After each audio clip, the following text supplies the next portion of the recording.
What KPIs do you use to track the success of experimentation? So there's several KPIs that we use to track the success of experimentation.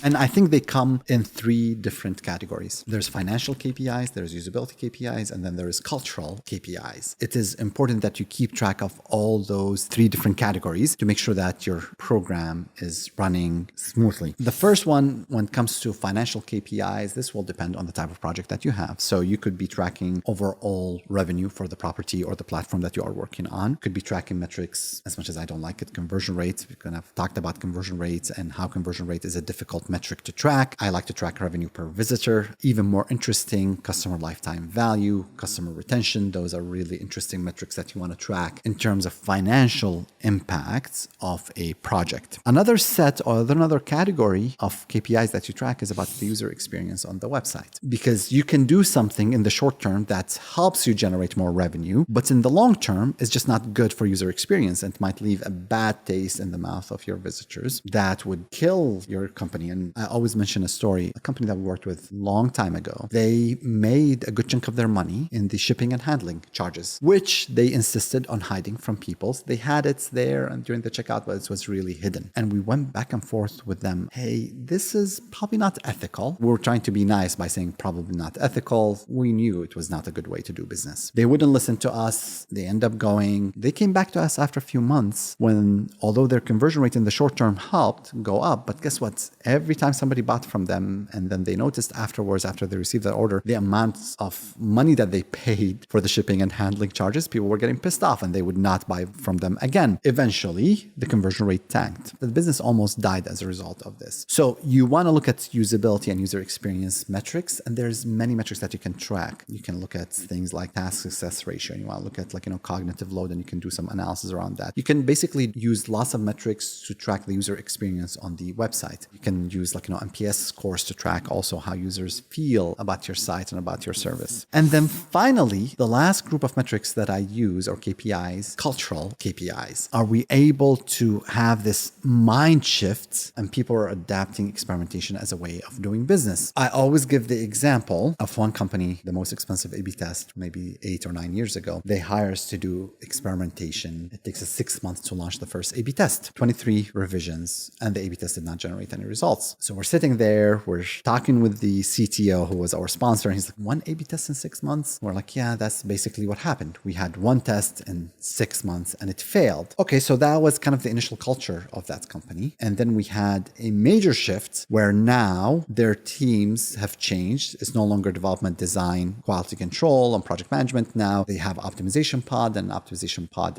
consists of different team members from different teams. Every single feature that gets released on their website is actually A/B tested, and that's how they make the decision whether they want to move forward with the feature or not. That is a complete shift in culture. And that's another KPI that perhaps is a little difficult to measure, but is very important to use to judge the success of an experimentation program.